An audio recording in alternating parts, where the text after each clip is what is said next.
bonjour à toutes et tous. Nous avons souhaité cette conférence de presse, comme vient de dire notre président de groupe, puisqu'il y a évidemment une tension en ce moment et une crise énergétique qui va durer, qui va être durable, puisque nous allons affronter plusieurs hivers difficiles, tant en termes d'approvisionnement et de sécurité d'approvisionnement. Et puis il y a des défis d'avenir, puisqu'il ne faut pas confondre le mix énergétique et le mix électrique.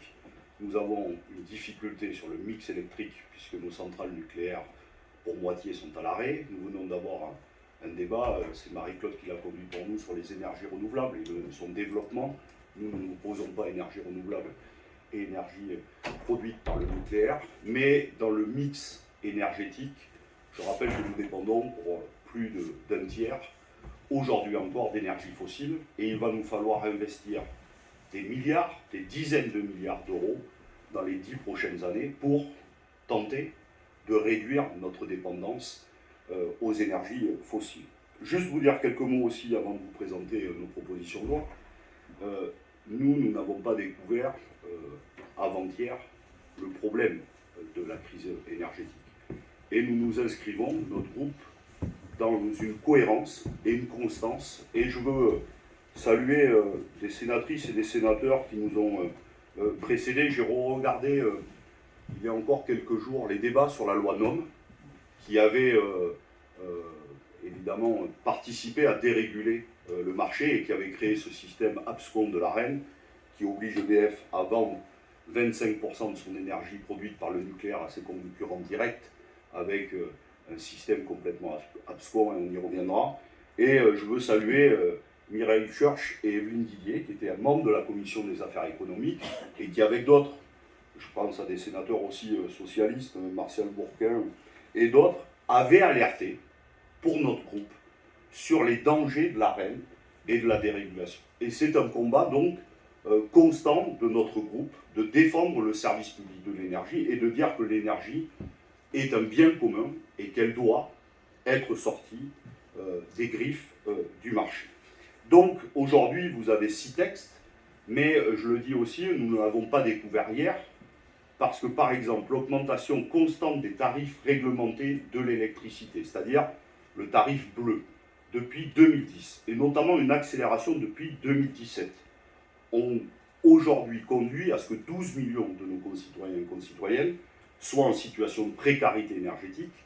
Quand on dit précarité énergétique, c'est-à-dire que ce sont des gens qui font déjà de la sobriété, comme nous l'exige le gouvernement, mais une sobriété subie.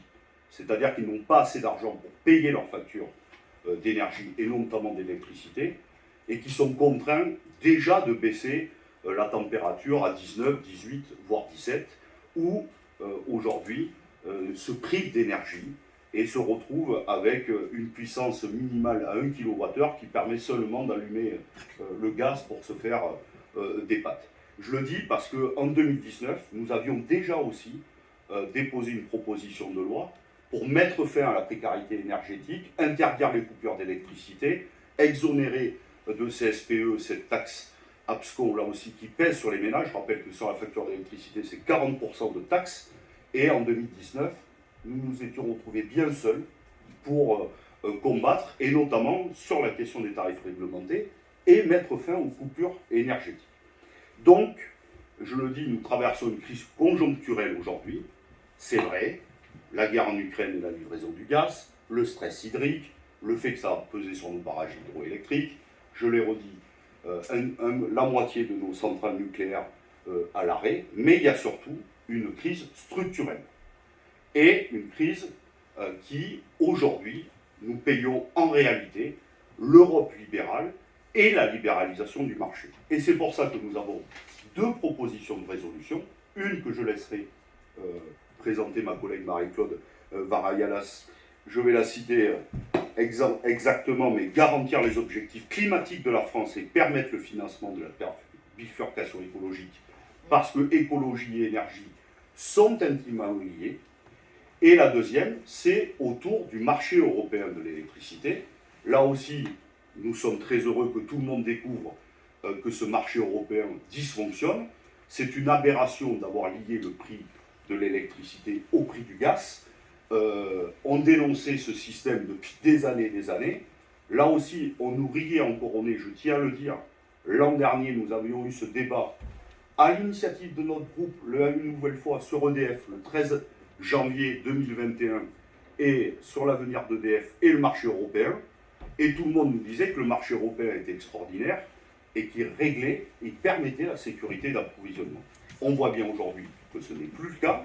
Et donc, cette proposition de résolution demande et exige que nous réformions en profondeur ce marché européen de l'électricité et que l'on découpe le prix de l'élec du prix du gaz et qu'on revienne à un mix électrique de chaque pays. Parce que par exemple, pour nous, le gaz, c'est 7% de notre mix électrique. Et aujourd'hui, 70% de notre énergie nucléaire et de notre énergie électrique est produite par le nucléaire.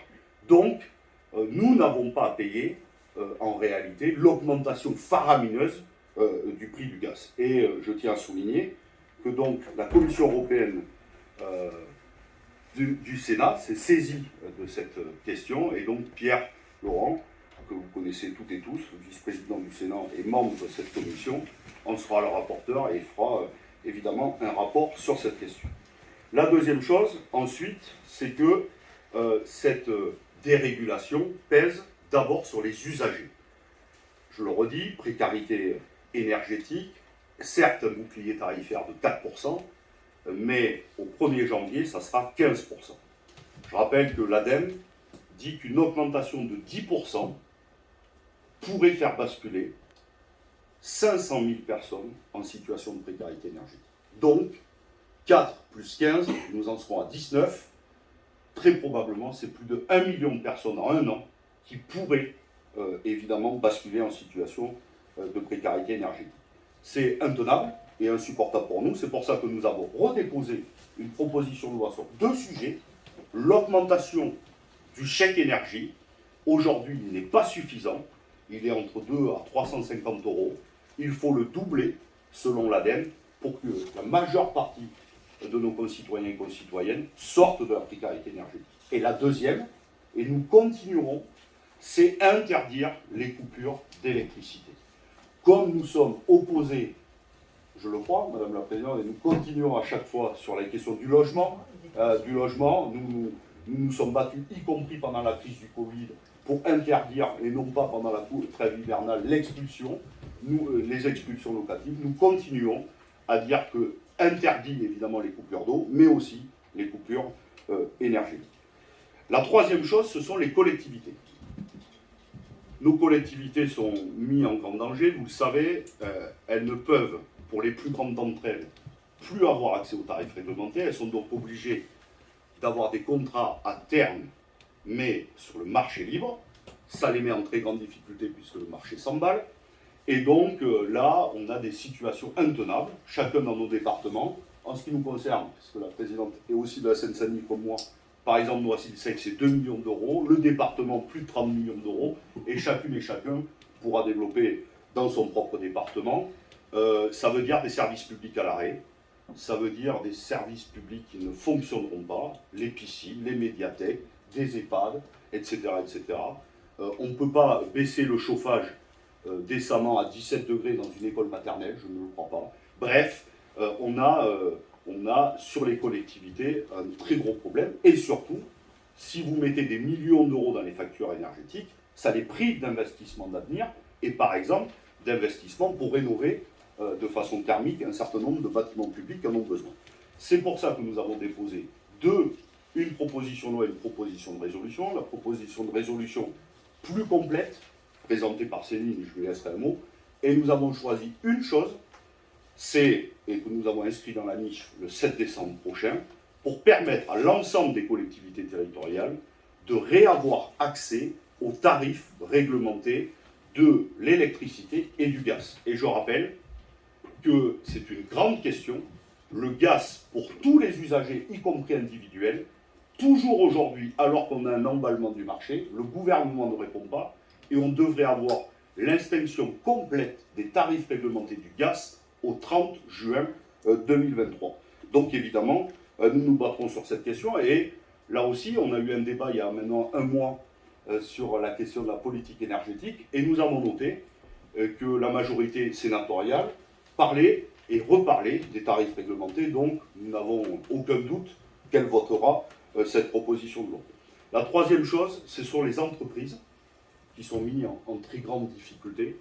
Là, on n'a pas une solution aujourd'hui, mais une des questions qui est soulevée, c'est aussi de permettre aux entreprises de réavoir accès aux tarifs réglementés.